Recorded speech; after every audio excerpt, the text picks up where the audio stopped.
Olá, meus amigos, este é o Cast Minister, o seu podcast de teologia reformada. Meu nome é Alexandre Rocha e hoje, no nosso segundo episódio aqui do Encontro da Fé Reformada, nós vamos entender um pouco mais sobre o que é a verdade. Prosseguiremos com nossas entrevistas realizadas com os palestrantes do 20º Encontro da Fé Reformada, ocorrido aqui em Manaus, que foi entre os dias 12 e 15 de novembro. Esperamos que vocês estejam gostando e sendo abençoados pelo conteúdo desses episódios. Contamos com o feedback de vocês aí, de forma que a gente possa melhorar nosso conteúdo e abençoar mais eficazmente vocês, o povo do Senhor. Então, é isso aí, bora lá!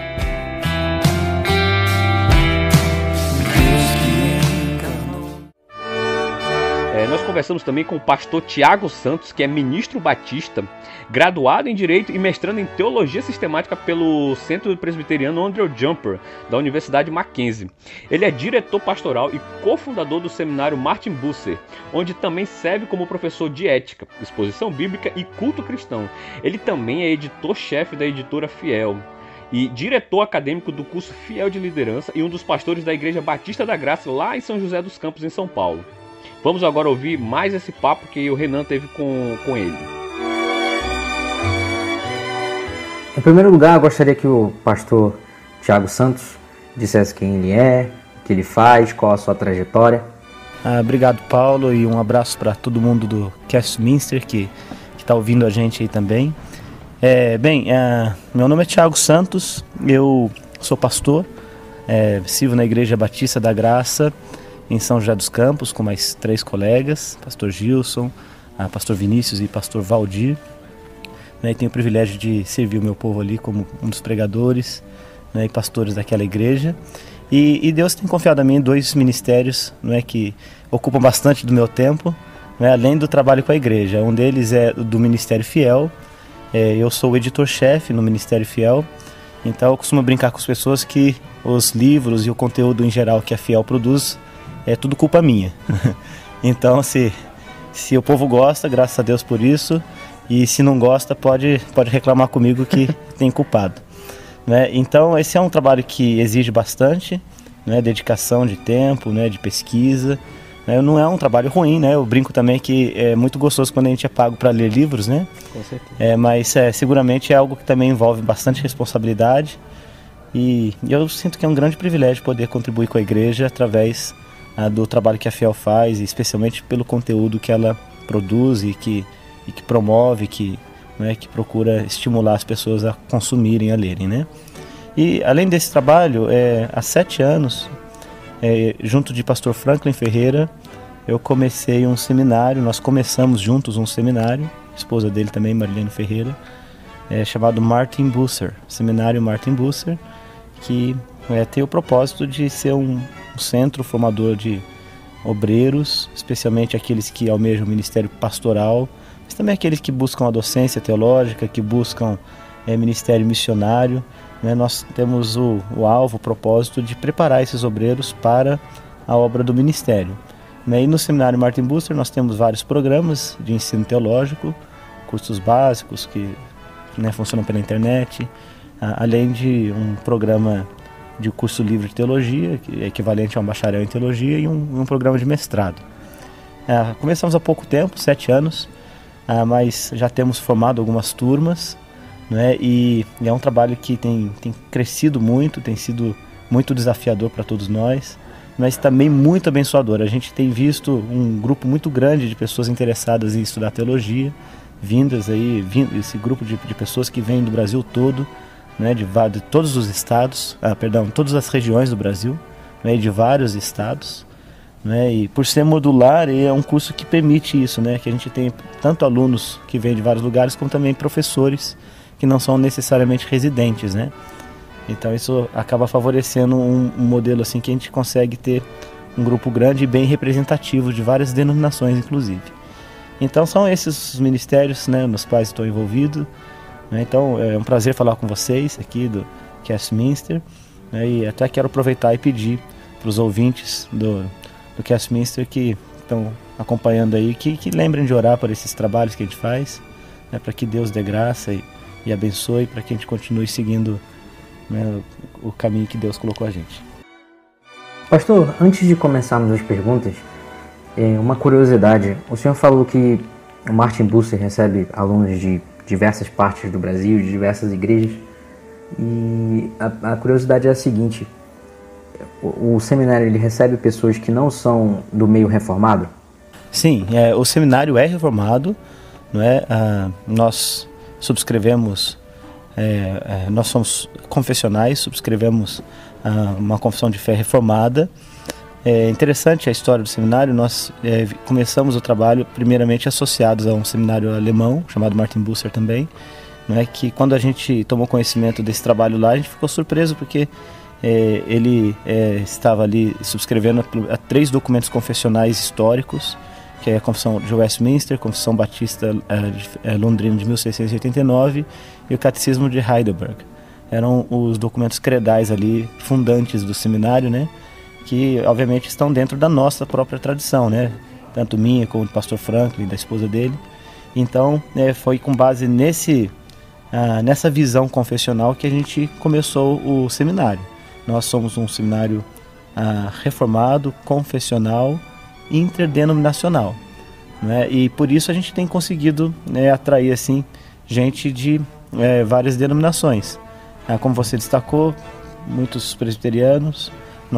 Nosso seminário ele é idôneo segundo a Igreja Presbiteriana do Brasil, né? Então isso permite que alunos presbiterianos possam estudar com a gente e depois façam destaques específicos na área de eclesiologia nos seus próprios seminários, né? E além disso nós recebemos vários batistas e muita gente, por exemplo, das Assembleias de Deus, né? De igrejas pentecostais independentes.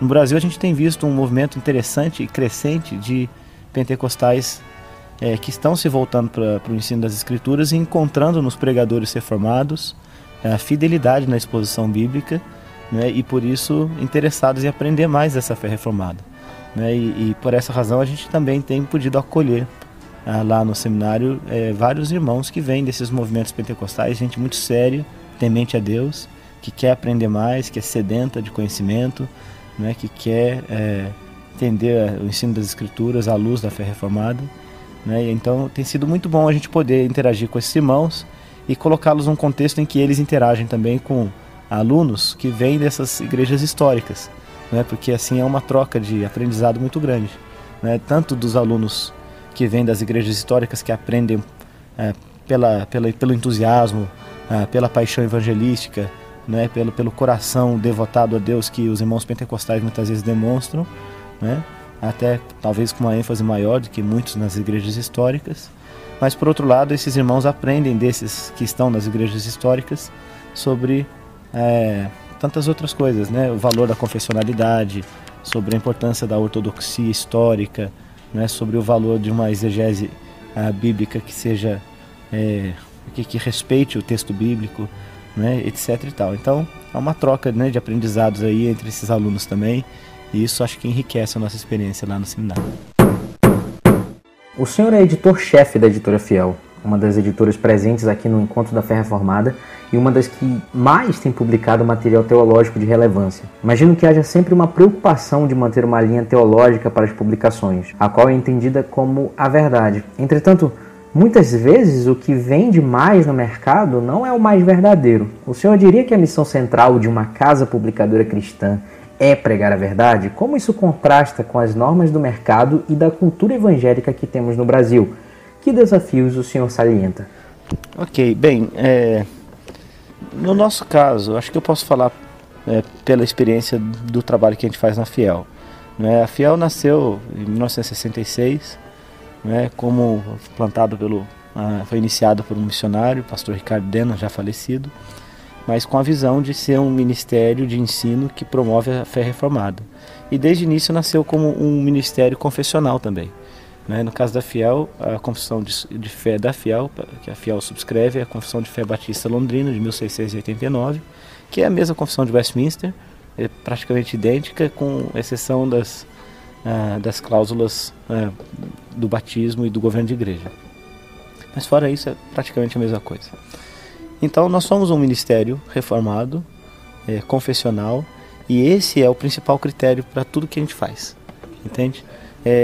A gente tem utilizado uma confissão um pouco mais ampla do que essa, como um meio também de guiar as nossas publicações né, e oferecendo essa outra confissão como um instrumento para igrejas interessadas em adotar uma confissão de fé que seja bem saudável, que é a confissão de fé da Coalizão pelo Evangelho, né, que já está traduzida para a língua portuguesa. Então, do ponto de vista assim, público, essa confissão que a gente tem promovido, mas internamente a gente seguia pela Confissão de Fé Batista Londrina de 1689.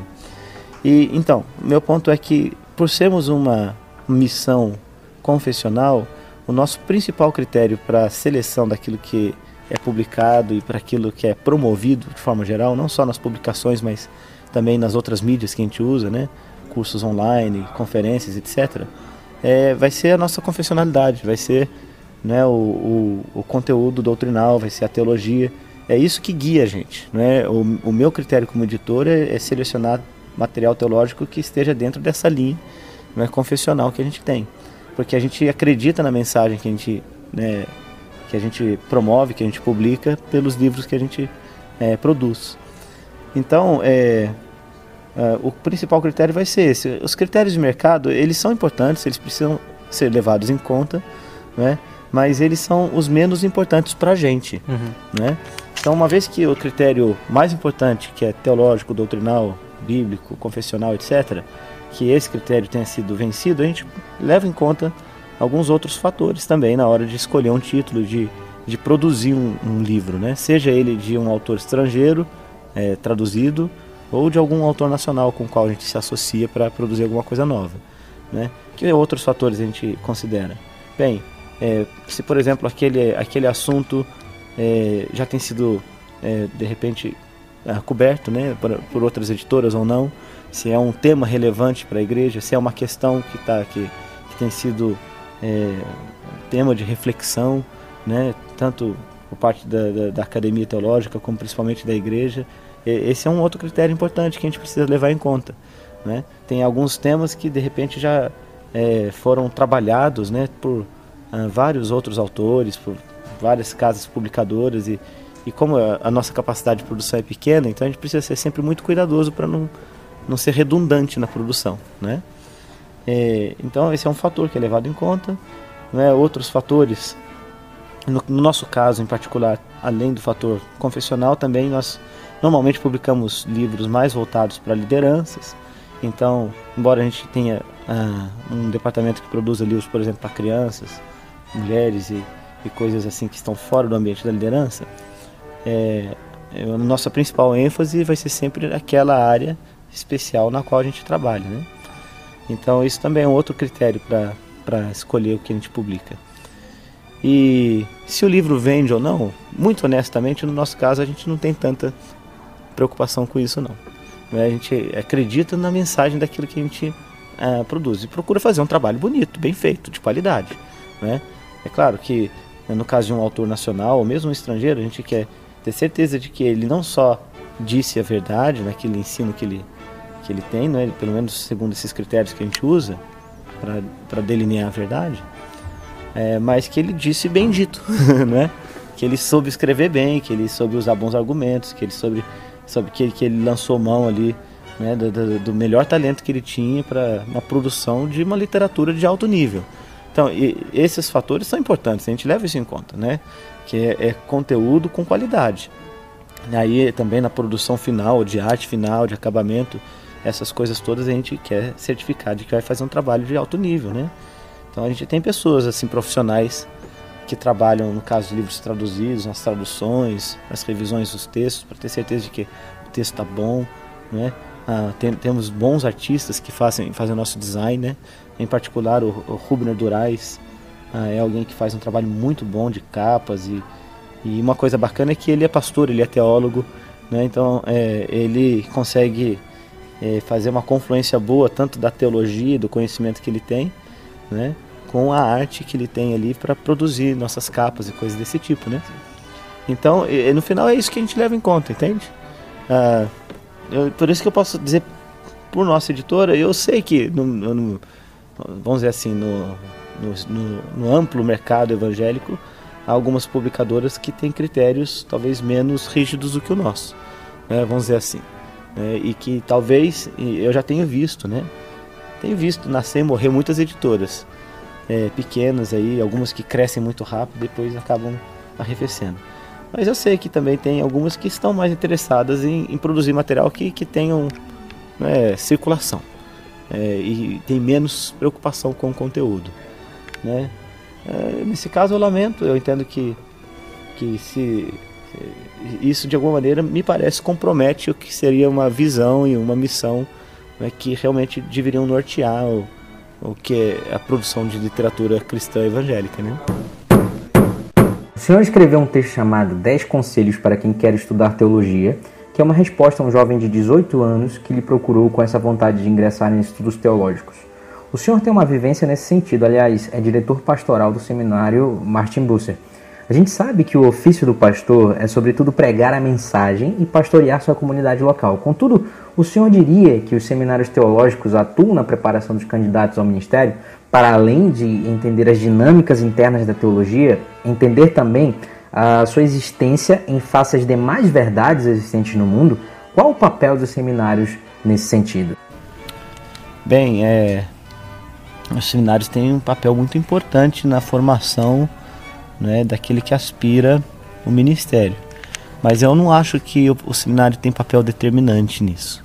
Na verdade, quem tem papel mais importante do que o seminário é a igreja, né? E a gente não pode perder isso de vista jamais. No nosso seminário Martin Bucer, a gente nem recebe alunos que não estejam conectados a uma igreja local, que não possam ser recomendados por sua igreja, né? E que sejam ou neófitos ou que sejam novos membros na sua igreja. É preciso ter no mínimo, agora não me recordo se são 2 ou 3 anos, de membresia naquela igreja local específica para que a gente possa considerar receber o estudante de teologia. Porque assim, a gente entende que o seminário é muito importante, ele é fundamental para ajudar no discernimento, por exemplo, né, da verdade, tanto do ponto de vista assim, do ensino da Escritura em relação às falsas doutrinas, né? Há muitos falsos ensinos que o estudante de teologia ele precisa ter a habilidade de interpretar bem a Bíblia para identificar esses falsos ensinos, mas também do ponto de vista, sei lá, da apologética, para que ele possa oferecer argumento seguro e sólido da fé cristã, da superioridade da fé cristã em relação às muitas outras cosmovisões que existem por aí. Então o seminário ajuda nisso, mas realmente quem prepara alguém para o serviço, para o ministério, né, e para lidar com o mundo aí fora é a igreja, né? E o seminário ele é importante para oferecer certas ferramentas que a igreja talvez não tenha, né, que vai ajudar a refinar certos talentos que um obreiro deve ter, né? Então a gente quer ter bons modelos, por exemplo, através dos nossos professores, que eles sejam mentores também. A gente vai estimular a devoção, a gente vai estimular a oração, a gente vai, né, ajudar a afiar essas ferramentas aí, por exemplo, da interpretação bíblica, do entendimento da teologia sistemática, da história da igreja, das línguas originais, etc. e tal. O seminário vai ser esse lugar onde o aluno vai ter essas coisas todas. Mas ele precisa chegar já com algo muito mais importante do que isso lá da sua igreja, né? Que são esses 10 conselhos aí que foram dados, por exemplo, né, para quem quer estudar teologia, né? É um conhecimento profundo do Evangelho, um conhecimento das Escrituras, é um envolvimento com a igreja local, é maturidade na sua caminhada cristã. Se ele não tem essas coisas aí que só se desenvolve no chão da igreja, né, então ele não está preparado ainda para estudar teologia, entende?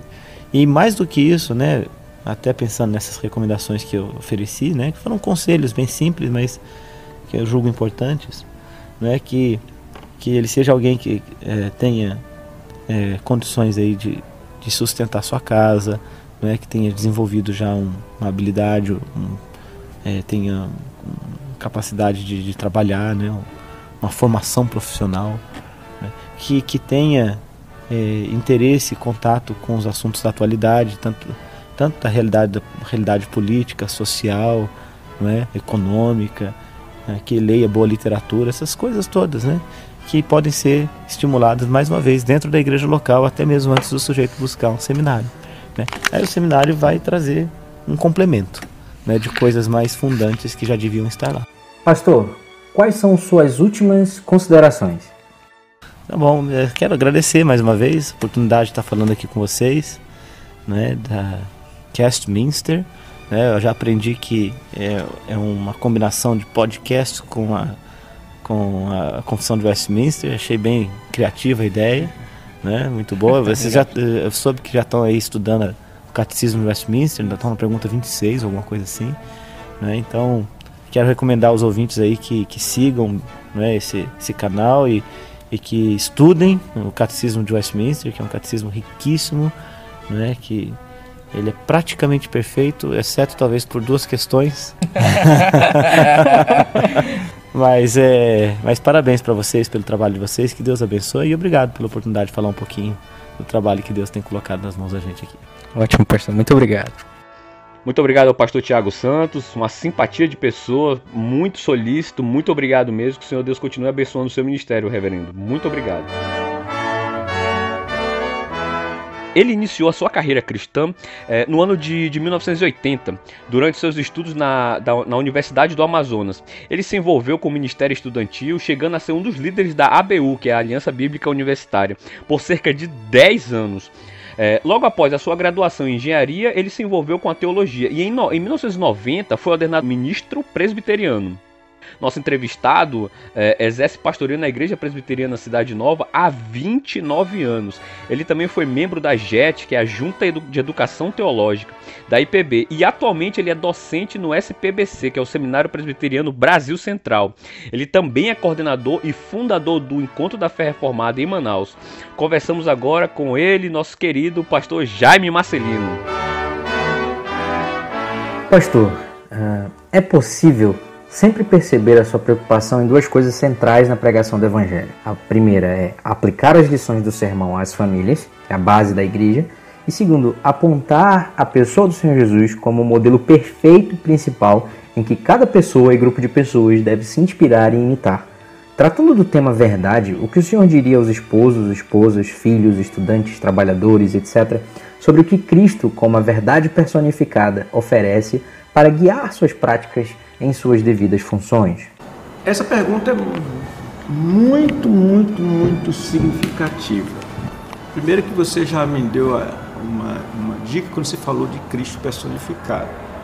Como a verdade, ele é a verdade objetiva.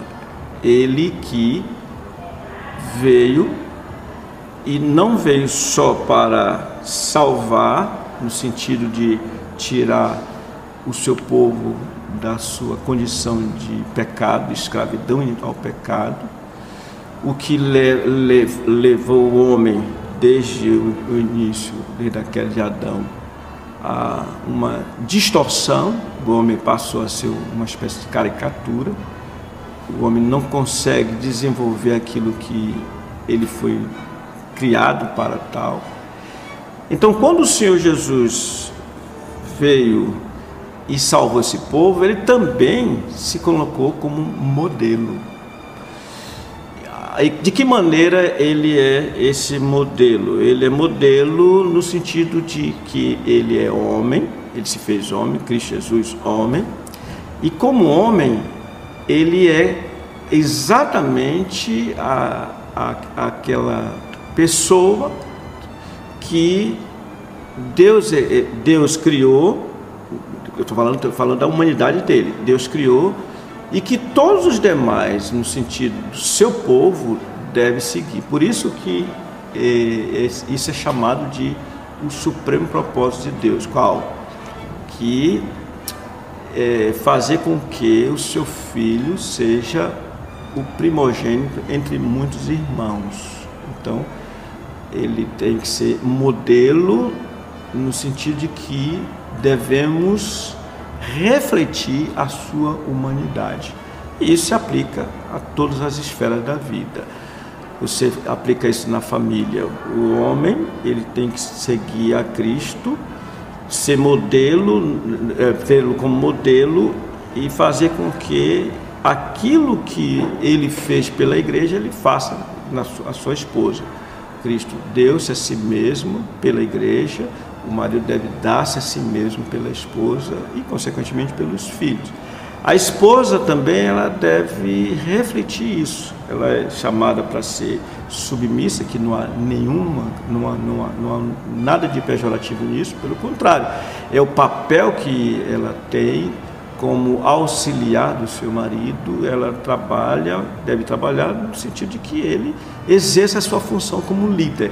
Então ela se submete, assim como Cristo se submeteu ao Pai.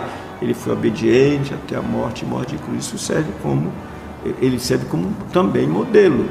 Os filhos é a mesma coisa. Então, a personificação dele é fundamental, porque ele é a humanidade perfeita que deve refletir, essa humanidade refletir no seu povo. É isso que eu entendo como importante na sua vinda. Então, esposas, no trabalho, aonde quer que a gente vá, não só em termos de princípios que norteiam isso, como na prática mesmo, no sentido exato da prática daquilo que é chamado de boas obras. O senhor é coordenador do Encontro da Fé Reformada há 20 anos, completados neste evento, e é pastor da Igreja Presbiteriana Cidade Nova há praticamente 30 anos. Nesse período, muita coisa mudou em termos de tecnologia, nos relacionamentos sociais, no conceito de família, enfim. Como o senhor dialoga com essas mudanças sem perder de vistas a verdade central do Evangelho no que diz respeito à pessoa e obra do Senhor Jesus Cristo? Em certo sentido, nessa questão, eu não tenho acompanhado, vou usar a expressão, a tecnologia, o avanço dessas mídias, porque eu praticamente eu lido com o Facebook, eu lido com o WhatsApp, mas eu não lido com Instagram e Twitter, etc. Embora, mesmo sem conhecer, reconheça que isso faz parte da comunicação dos nossos dias, mas eu confesso que me preocupo com essas novidades, eu vou usar a expressão novidade, porque ela tem um aspecto que é muito preocupante. Qual é? Ela vem como que para substituir uma necessidade que é de relacionamento, interrelacionamento, mas é um certo engano, porque você não tem condições de suprir as suas carências no que diz respeito a relacionamentos sociais do ponto de vista somente virtual. Você precisa ter amizade presencialmente falando, você precisa ter diálogo com as pessoas. Então, eu me preocupo com essas mudanças, mesmo porque elas são limitadoras. Você não tem a liberdade que você gostaria de, por exemplo, dizer da sua fé, porque não deixa nem você falar. Não deixa você falar. Então eu vejo isso com essa preocupação, mas ao mesmo tempo acredito que como cristãos nós precisamos utilizar esses meios, ainda que modernos, de uma maneira tal que de fato a pessoa do Senhor Jesus Cristo seja central. Porque, como na primeira pergunta nós vimos que ele se personificou, ele veio e se tornou modelo, também se aplica isso nesses relacionamentos. Ele tem que estar presente nesse relacionamento, sem dúvida alguma. Então, ao mesmo tempo que eu lhe respondo que não tenho eu não tenho avançado em termos práticos com essas novidades, no que diz respeito a todas elas, mas eu não perco de vista aquilo que é a maior necessidade do homem, que é de relacionamento concreto, pessoal. E por isso que o Evangelho, de fato, ele continua sendo central, vai ser sempre central, e nós não podemos deixar de ter isso de hipótese alguma. Quais são os planos para o futuro do Fé Reformada? E quando a Fé Reformada, ele continua. Mesmo que eu saia de cena, eu já estou com 71 anos, Mesmo que eu saia de cena, ele continua. Eu acredito que, se o Senhor quiser, com a graça dele, ele continuará. Por exemplo, nós já estamos visando 2020, mas não só 2020, mas 2021. 2020, nós temos como tema, ele virá e não tardará. Mas já estamos olhando para 2021, inclusive com o tema, e já posso adiantar, com a presença do reverendo Augusto Nicodemos, que esteve conosco agora. E por aí vai. Vamos em frente, com a graça do Senhor. Esse movimento não pode ser deixado assim lá, não, apesar de todas as dificuldades que nós enfrentamos. A gente estava falando sobre tecnologia, aí o Renan engatou uma pergunta sobre a fé reformada. Nos últimos anos, a gente tem percebido o aumento de jovens no Encontro da Fé Reformada, e o subtítulo lá do Encontro da Fé Reformada é para pastores e líderes. E esse perfil, assim, digamos, demográfico da Fé Reformada está mudando. De alguma forma, o senhor tem a preocupação de adaptar a forma como funciona a conferência para essa mudança de público, ou ela permanece, como o senhor disse, e o senhor tem planos para englobar esse público novo, digamos, de uma outra forma? Quais seriam as estratégias? Você falou de algo muito importante, interessante, que é uma realidade. E estamos usando uma estratégia, na verdade. Eu nunca disse isso para ninguém, mas você me provocou agora. Originalmente, o Encontro da Fé Reformada teve como objetivo, eu chamo de objetivo, diferencio de propósito, objetivo, o alvo qual? O alvo deles eram pastores e líderes, considerados oficiais, líderes oficiais. Mas eu percebi que são muitos os pastores que não estão interessados na nossa proposta. E então nós fomos diminuindo, passamos de pastores e líderes e passamos a apresentar isso para uma idade menor, uma idade mais jovem. E vejo que está dando certo. Então nós estamos hoje apostando naqueles que serão líderes futuramente. É uma estratégia.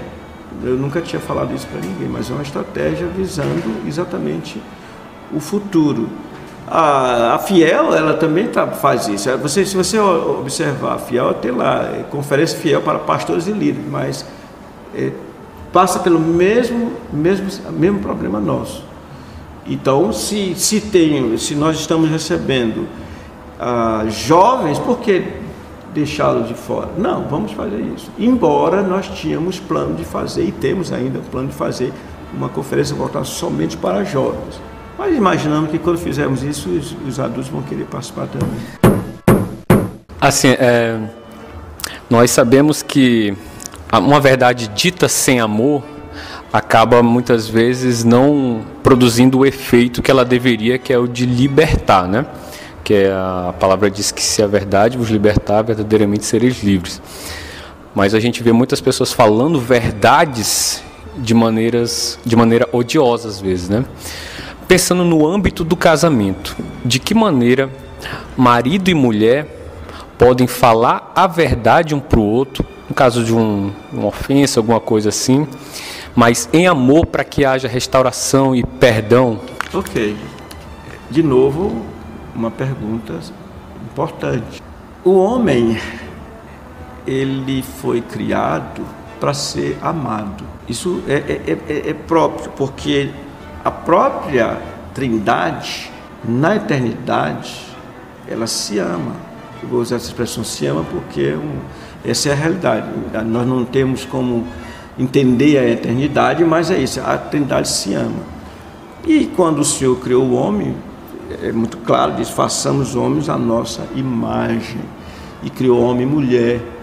Então deve haver entre o marido e a esposa amor. E uma coisa que me chama a atenção na Trindade é o respeito mútuo no que diz respeito às palavras. Nós vemos o pai falando do filho, diz, este é o meu filho amado em quem a minha alma se compraz. Eu diria assim, Deus se abre para se comprazer, ter o seu prazer no filho, e é de fato em quem ele se compraz e em que ele se satisfaz. Por outro lado, o filho também se satisfaz no pai. Eu me lembro agora aqui, quando ele diz assim, Jesus cheio do Espírito Santo, aí entra o Espírito Santo, exclamou dizendo, cheio do Espírito Santo, cheio de alegria, disse, graças te dou, Pai, Senhor do céu e da terra, porque ocultaste as coisas aos sábios e entendidos e as revelaste aos pequeninos. Sim, ó Pai, porque assim foi do teu agrado. O que me chama a atenção é a maneira tão respeitosa, carinhosa, amorosa do pai para com os filhos. Não se falta a verdade, claro, mas a maneira de falar é fundamental. O apóstolo Paulo, falando aos Colossenses, ele chama a atenção para uma coisa muito importante. Ele diz assim, olha, vocês para com os de fora devem agir com sabedoria. A palavra de vocês deve ser temperada com sal, ou seja, palavras agradáveis. E aí a gente volta para o início da minha exposição. Tem uma coisa muito importante. Palavras agradáveis palavras agradáveis são como medicina, são como algo que vem e faz bem ao ser humano. Ora, um marido, por mais que ele tenha que dizer a verdade para a sua esposa, para o seu cônjuge, ele deve fazer em amor, é isso que a Bíblia diz. E vice-versa, a esposa para com o esposo. Então eu diria o quê? Que deve-se ter a palavra certa, no momento certo, dirigida à pessoa certa, visando um propósito, fazer o bem de fato, que é o arrependimento, se houve alguma falha, evidentemente, que se queira o arrependimento do outro para que as relações se voltem àquilo que devem ser. Eu penso que é por aí. Pastor, você poderia mandar uma saudação para os nossos ouvintes do Castminster? Eu gosto de falar com os ouvintes que sem vê-los, né? Na verdade, é interessante, uma vez eu estava sendo entrevistado num programa Café com Fé. E aí disse, olha, o senhor está falando com quem? Não sei. Então eu vou falar para você que está me ouvindo agora. Uma coisa que eu digo para você, eu não sei se você é crente ou não. Se você for crente, eu lhe digo o seguinte, medite na palavra do Senhor, porque se você não meditar na palavra do Senhor, vão fazer sua cabeça de uma forma muito errada. Porque é a palavra que vai nos fazer aptos para discernir os males e os bens com os quais nos deparamos. Essa palavra nos faz isso. E se você não é crente, pense, você é gente, foi criado por Deus. Pense que você vai ser responsabilizado, porque um dia ele vai pedir contas dos seus atos. Mas tem uma saída, a saída é sempre o Senhor Jesus Cristo, que veio ao mundo para salvar pecadores. Então que você que está me ouvindo e não é crente, esteja comigo na glória, porque você passará a ser crente verdadeiramente no Senhor Jesus. Muito obrigado pelo seu tempo, reverendo, pela entrevista. Foi um papo muito abençoador, muito edificante. Agradeço em nome da equipe, né, pela paciência, por ter nos permitido entrevistar os preletores da conferência. Foi muito bacana. Muito obrigado. Bom, e o nosso último entrevistado, bem, ele é bacharel em teologia pelo Seminário Presbiteriano do Norte, em Recife. Ele é mestre em Novo Testamento pela Universidade Cristã de... nem sei pronunciar isso aqui. Potchefstroom, na África do Sul. Ele também é doutor em hermenêutica e estudos bíblicos pelo Seminário Teológico de Westminster, na Filadélfia, com estudos adicionais na Universidade Reformada de Kampen. Acho que é assim que pronuncia, lá na Holanda. Bom, finalizamos essa série de entrevistas falando com ele, o nosso querido reverendo Augusto Nicodemos Lopes. A crença em uma verdade absoluta em nossos dias é algo escandalizante. Ainda assim, é algo do qual nós cristãos não podemos abrir mão. Como então sustentar a superioridade e exclusividade da fé cristã e apresentar o Evangelho de uma forma menos antipática, digamos, aos nossos contemporâneos relativistas? Bom, eu creio que a primeira coisa que nós temos que fazer é desconstruir o relativismo. A própria declaração "não existe verdade absoluta" já é uma verdade absoluta. E precisamos, a partir de reflexões como essa, mostrar para eles de que a ideia do relativismo ela não é compatível com a realidade, não é compatível com a ordem social, não é compatível com a maneira pela qual os seres humanos se relacionam e muito menos corresponde aos anseios mais profundos da alma. As pessoas estão sempre em busca de referenciais, norte para a sua vida, de sentido para a existência. Então, se tudo é relativo, a vida de fato fica sem sentido e o certo e errado é uma coisa que se torna resultado de cada um. É alguma coisa subjetiva e, portanto, fica impossível viver em sociedade, né? Então, tem que haver um mínimo de verdades absolutas e fundamentais que possam permitir o convívio, permitir governo, permitir a economia, permitir o saber, permitir a pesquisa e uma série de outras coisas. Então, o cristianismo tem uma vantagem porque ele apresenta a pessoa de Jesus e a obra de Cristo na cruz como sendo o caminho determinado por Deus, o único caminho determinado por Deus para que se possa, de fato, ir a Ele, a Deus, e encontrar perdão e justificação. E por incrível que pareça, isso satisfaz o anseio do homem moderno. A prova é que, apesar de todo o relativismo, o cristianismo conservador, que crê em verdades absolutas, ele experimenta hoje um momento de grande crescimento, especialmente no chamado sul global, do Equador para baixo, onde especialmente África, Ásia, América Latina, América do Sul, Brasil, o cristianismo conservador, reformado, ele cresce em grande medida, exatamente porque ele afirma a exclusividade de Cristo, a autoridade das Escrituras. Então, nós não temos encontrado dificuldade. À medida que o relativismo é confrontado pela verdade exclusivista da redenção em Cristo Jesus, ele então ele cede. O que nós podemos fazer com relação a não parecer tão antipáticos é afirmar essa verdade de maneira caridosa, né? Sermos educados, gentis, mas ao mesmo tempo não abrir mão disso, né? Discordar dos relativistas, mas discordar de uma forma que eles percebam que nós fazemos isso não por orgulho ou arrogância, mas porque temos a verdade e amamos a verdade e queremos promovê-la.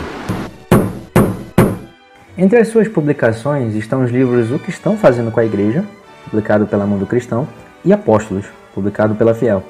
Ambos tratam da problemática de erros doutrinários em geral, mas também em meio protestante. Acontece que a reforma protestante é acusada de ser a causa da proliferação de verdades no plural, quebrando uma suposta unidade cristã prévia.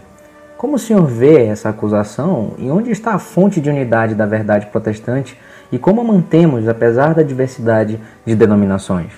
Sim, é um grande erro dizer que antes da reforma havia unidade. A unidade que havia na Igreja Católica Romana era estrutural, institucional e hierárquica. A Igreja Católica era uma grande instituição e só tinha ela. E dentro dela você tinha as mais diversas ordens, franciscanos, dominicanos, jesuítas, que lutavam entre si, discordavam e tinham suas diferenças, mas se mantinham dentro da igreja porque criam que o Papa era o representante de Cristo na Terra, o sucessor de Pedro. Então a ideia do papado infalível é que dava unidade à estrutura da Igreja Católica. Uma vez que os reformadores rejeitaram essa unidade porque falsa e sobre uma base errada, a verdade que une os protestantes passa a ser aquilo que a Bíblia diz. Apesar das diferenças que existem entre os protestantes em geral, existe uma unidade que pode ser percebida dentro das mais diversas tradições. Você pode tomar, por exemplo, calvinistas, arminianos, luteranos, anglicanos, metodistas, pentecostais, e todos eles vão afirmar mais ou menos aquilo que está contido não somente no credo apostólico, mas também nos pontos centrais da reforma protestante. Somente a Escritura é a palavra de Deus, a salvação é através de Cristo, a salvação é pela fé, a salvação é pela graça, e toda a glória no final é Deus. Então, existe uma unidade doutrinária, não organizacional, institucional, como havia na Igreja Católica. Mas a nossa unidade, ela é baseada nesse conjunto de doutrinas que definem o verdadeiro cristianismo. A autoridade da Bíblia, a existência de um Deus trino, a morte de Cristo na cruz pelos nossos pecados, sua ressurreição literal dos mortos, a salvação pela graça mediante a fé, sem as obras da lei, a segunda vinda de Cristo Jesus. Então isso une as grandes linhas protestantes que existem hoje. E as diferenças nós consideramos como sendo secundárias e não impactantes para a salvação. Forma de batismo, sistema de governo, a permanência ou não de dons espirituais, determinadas questões escatológicas, essas coisas há divergências entre isso, e é o preço da democracia, não é? Que a gente examina a Bíblia e nem sempre vai chegar à mesma conclusão. Mas as grandes doutrinas fundamentais do cristianismo são professadas por todas as grandes vertentes protestantes. Então a nossa unidade, na verdade, ela é mais séria, ela é mais real do que a falsa e superficial unidade institucional da Igreja Católica, que inclusive dentro dela tem briga, tem divisão, tem os liberais, tem os fundamentalistas, tem os carismáticos dentro dela, não é? Mas todos debaixo do guarda-chuva do Papa. Por isso que eles falam de unidade, mas é uma unidade fake, né? Em cima de uma base não sólida e nem real. O Senhor hoje é admirado por cristãos das mais variadas vertentes. Alguns dos vídeos que ajudaram a lhe popularizar, digamos assim, são justamente aqueles em que o Senhor explica a diferença entre a fé reformada e outras vertentes protestantes, e até mesmo rejeita certos dogmas não reformados. Ainda assim, é crescente o número de pessoas que resolvem buscar uma igreja ou que migram para a fé reformada pela influência desses vídeos. O senhor diria que, de certa forma, a apologética pode ser usada como instrumento de evangelização? A defesa da verdade funciona como pregação da verdade? Quais os cuidados a serem tomados? Certo, eu primeiro queria só corrigir aí um dado. Eu não creio que as pessoas me escutam porque eu sou reformado. Eu penso que elas têm interesse no que eu faço em primeiro lugar porque eu sou um expositor bíblico. O que atrai as pessoas em primeiro lugar é que elas veem um pastor está comprometido em ensinar o que a Bíblia diz. Então, muita gente de várias denominações, elas começam a me seguir nas redes sociais por conta da pregação expositiva. O passo seguinte é elas se interessarem pela teologia que emana dessa pregação, que é a teologia reformada, que nada mais é do que a teologia bíblica. E aí, a partir daí, então, é que elas começam a se posicionar como reformadas ou ter simpatia pela fé reformada e assim por diante. Eu creio que a apologética ela tem o seu valor hoje, mas com cuidado. O que a gente tem que defender é a verdade da Bíblia e do Evangelho.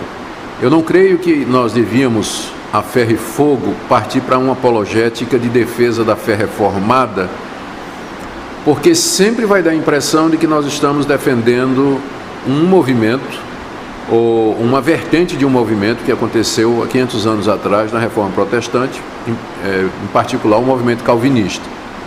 Então, eu não creio que essa deveria ser a nossa estratégia. A apologética deveria ser baseada, a nossa apologética deveria ser uma tentativa de resgatar aquilo que a palavra de Deus de fato diz, que foi exatamente o que os reformadores fizeram. Calvino, Lutero, Zwinglio, nenhum deles gostaria que nós fizéssemos uma apologética luterana, reformada ou ligada a Eurico Zwinglio, né? Eles não gostariam disso. Então eu penso que isso também deve ser a nossa abordagem. Quando os nossos irmãos que diferem de nós, eles percebem que o nosso interesse é a verdade bíblica, então isso torna mais fácil o diálogo. Mas a grande acusação que é feita contra os reformados é que a gente defende Calvino, defende Lutero, e aí a questão bíblica fica em segundo lugar. Então, a apologética tem o seu valor, sim, mas se ela for uma tentativa de trazer à igreja as verdades bíblicas, tá? A reforma foi um movimento que aconteceu na história, mas não é a nossa base, não é o nosso fundamento. Os próprios reformadores seriam os primeiros a dizer isso, sola escritura. Reverendo, a gente entrevistou o pastor Tiago ontem, e aí a gente fez uma pergunta para ele, por causa do envolvimento dele na parte de edição da Fiel, que era a questão de como os seminários preparam os pastores, não só para pastorear, no sentido ali mais de envolvimento com os membros e pregação e tal, mas também de estar apto a responder aquilo que está acontecendo fora da igreja, porque os membros da igreja passam a semana lá fora nos seus ambientes, depois vêm para dentro da igreja com dúvidas. E aí, aproveitando esse tema da conferência, que é a verdade e as verdades, como o senhor entende que deve ser reservada uma parte de um currículo de um seminário para a formação de um pastor para esse sentido da verdade na filosofia, da sociologia, das ciências humanas? Na sua experiência, você já foi chanceler no Mackenzie e tal, nessa questão, como as universidades cristãs, especificamente, e os seminários, eles devem se preocupar com a formação de pastores para não só pastorear, mas estarem aptos a lidar com as verdades do mundo? Na verdade, as universidades cristãs, ou confessionais, o nome que se dá, elas não têm como objetivo preparar pastores. O máximo que elas fazem é oferecer um curso de teologia para quem deseja ensinar teologia na rede pública ou em qualquer outro lugar. A formação de pastores se dá realmente nos seminários, né? Um bom currículo, hoje em dia, ele incluiria certamente disciplinas como psicologia, filosofia, sociologia, ciência da religião, sociologia da religião, além de disciplinas ou matérias na área da teologia sistemática, especialmente a teologia contemporânea. Então, essas disciplinas ajudam na formação do pastor. Os seminários presbiterianos, eles já têm essas disciplinas como obrigatórias e outras disciplinas seletivas que podem ser cursadas pelo aluno à medida que haja uma demanda. E são voltadas para o conhecimento de outras áreas do saber, e não somente o conhecimento teológico, né? Então, essa área do conhecimento, que não é propriamente a teologia, ela é bastante útil exatamente por isso, porque o pastor vai se ver diante de perguntas e questionamentos que um curso teológico que não esteja antenado com a realidade, pouca ou nenhuma resposta vai poder dar. E além disso, o pastor tem que continuar estudando, né? Porque quando ele termina o seminário, 4 anos de seminário, 5 anos, não é suficiente para que ele, por mais que ele estude, né, ele tenha todo o conhecimento que vai ser necessário. Infelizmente, muitos pastores, quando saem do seminário, eles já entram no ministério de tempo integral e se envolvem tanto com o trabalho pastoral e com razão, né, que eles leem pouco, não se atualizam e com 5, 6, 10 anos de ministério eles estão completamente desatualizados, porque as coisas estão mudando muito, aparecem novos autores, novas ideias, e os membros da igreja são antenados nisso, especialmente por conta das redes sociais. Então, é uma dica que eu daria, né? O pastor, assim, ele não parar de ler, não parar de estudar, se possível fazer um mestrado numa área específica, prosseguir nos estudos, para que ele possa pastorear melhor, dependendo da região onde ele está, do país. Então, reverendo, assim, nós sabemos que o nosso Senhor Jesus Cristo, ele é a verdade, né? Nós sabemos que uma das marcas da igreja verdadeira é a igreja que prega a Cristo Jesus como crucificado, né? Que conselho o senhor daria para alguém que está em busca de igrejas que pregam realmente o verdadeiro evangelho? Porque a gente vê uma carência muito grande, principalmente em regiões mais interioranas, de igrejas fiéis ao evangelho do Senhor Jesus. Então, que dicas o senhor poderia dar para os nossos ouvintes que porventura estão procurando uma igreja bíblica centrada na verdade que é o Senhor? Olha, a primeira coisa é procurar mesmo, né? Visitar algumas igrejas e ver se o púlpito é centralizado na escritura, se a pregação é bíblica, né?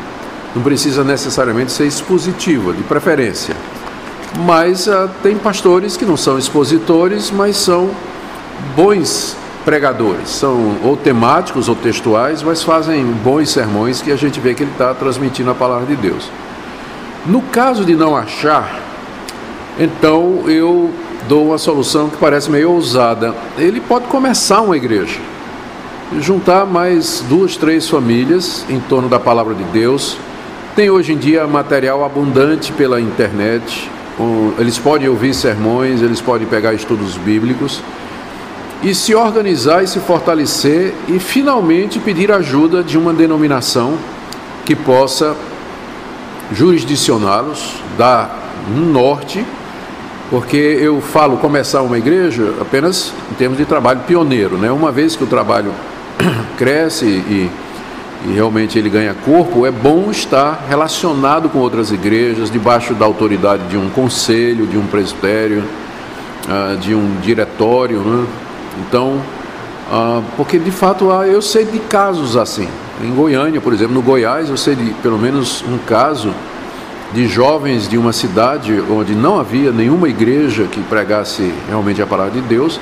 Eles começaram um trabalho em casa, formaram a liderança entre eles, estudando a palavra, acompanhando os estudos pela internet e finalmente chegou um ponto que eles procuraram na cidade vizinha uma igreja presbiteriana muito boa, por sinal, e então se tornaram uma congregação daquela igreja. Então isso pode ser uma alternativa, não é? Começar, se não tem, então começa, né? E assim o evangelho vai se multiplicando e vai crescendo. A outra opção que tem sido seguida por muitas pessoas é ficarem em casa e participando dos cultos pela internet, não é?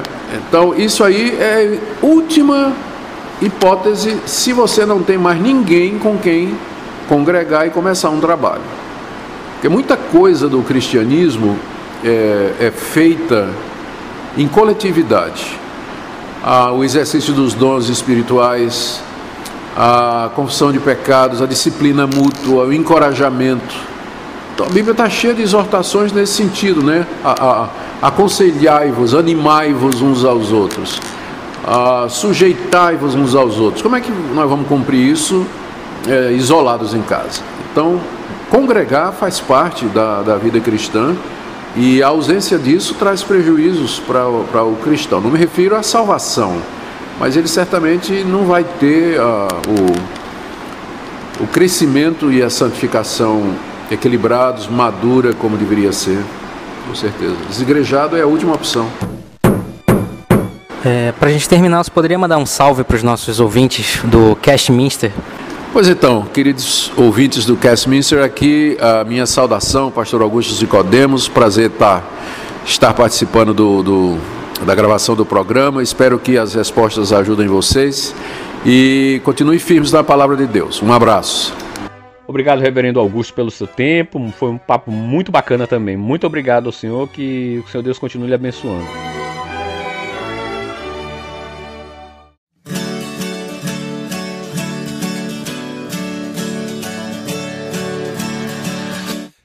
Então, pessoal, essa foi a nossa série de entrevistas com os palestrantes do 20º Encontro da Fé Reformada em Manaus.